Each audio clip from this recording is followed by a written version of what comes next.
യാത്ര ചെയ്യും ഞാൻ ക്രൂശെ നോക്കി, യുദ്ധം ചെയ്യും ഞാൻ യേശുവിനായി, ജീവൻ വച്ചിടും രക്ഷകനായി അന്ത്യശ്വാസം വരയ്ക്കും.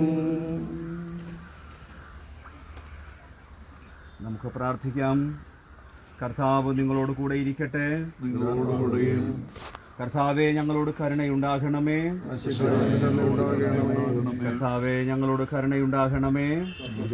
ഞങ്ങളുടെ പിതാവേ, തിരുനാമം വിശുദ്ധീകരിക്കപ്പെടണമേ. രാജ്യം വരണമേ. സ്വർഗ്ഗത്തിൽ പോലെ ഭൂമിയിലുമാകണമേ.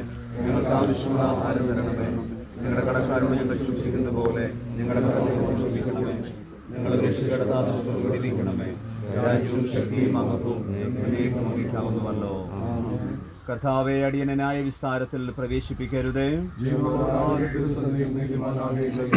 ഭക്തന്മാരുടെ മരണം നീതിമാൻ എന്നേക്കും ജീവിക്കും.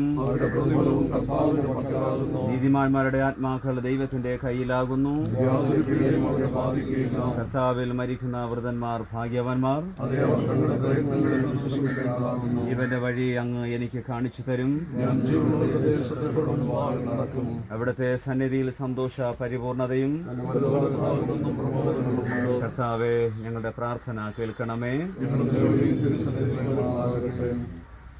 സർവശക്തിയുള്ള ദൈവമേ, കർത്താവിൽ ഇവിടം വിട്ടു പോകുന്ന വിശ്വാസികളുടെ ആത്മാക്കൾ ശരീരത്തിന്റെ ഭാരത്തിൽ നിന്ന് നീക്കപ്പെട്ട ശേഷം അങ്ങയോടുകൂടെ ആനന്ദത്തിലും ഭാഗ്യത്തിലും ഇരിക്കുന്നുവല്ലോ.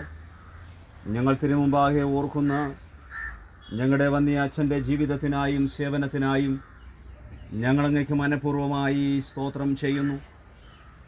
തിരുനാമത്തിലുള്ള സത്യവിശ്വാസത്തിൽ മരിച്ചവരെല്ലാവരോടും കൂടെ ഞങ്ങൾ ആത്മാവിലും ശരീരത്തിലും അവിടുത്തെ എന്നേക്കുമുള്ള നിത്യമഹത്വത്തിൽ സർവ സമ്പൂർണതയും മോക്ഷവും അനുഭവിക്കേണ്ടതിന് അങ്ങ് തെരഞ്ഞെടുത്തവരുടെ സംഖ്യയെ ശീഘ്രം തികച്ച് അങ്ങയുടെ രാജ്യത്തെ വേഗം വരുത്തുവാൻ ഇഷ്ടം തോന്നണമെന്ന് ഞങ്ങളുടെ കർത്താവായ യേശുമിശിഹാ മൂലം ഞങ്ങൾ അങ്ങയോട് അപേക്ഷിക്കുന്നു.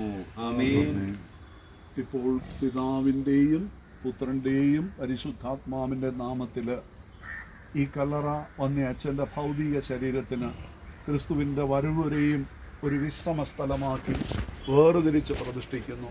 ദൈവകൃപ എപ്പോഴും ഇവിടെ ഉണ്ടായിരിക്കുമാറാകട്ടെ. ആമേൻ. നമ്മുടെ കർത്താവായ യേശുക്രിസ്തുവിന്റെ കൃപയും പിതാവായ ദൈവത്തിന്റെ സ്നേഹവും പരിശുദ്ധാത്മാവിന്റെ ആശ്വാസവും കൂട്ടായ്മയും നടത്തിപ്പും നമ്മുടെ എല്ലാവരോടും ഇപ്പോഴും എന്നേക്കും ഇരിക്കുമാറാകട്ടെ. റവറൻഡ് ഇസർ ദേവരാജ്, ബോണോൺ 12/3/1960, ഡൈഡ് ഓൺ 5/10/2024. ഞാൻ നല്ല പോർപൊരുതു, ഓട്ടം തികച്ചു, വിശ്വാസം കാത്തു, ഇനി നീതിയുടെ കിരീടം എനിക്കായി വച്ചിരിക്കുന്നു. 2 തിമോഥെയോസ് 4-7-8 വാക്യങ്ങൾ. ഈ ശുശ്രൂഷ, ഇവിടുത്തെ ശുശ്രൂഷ ഇവിടെ പൂർണ്ണമായി നമുക്ക് വീട്ടിൽ പോയിട്ട് പ്രാർത്ഥനയോടെ നടത്തിയാണ് ഈ ശുശ്രൂഷ അവസാനം.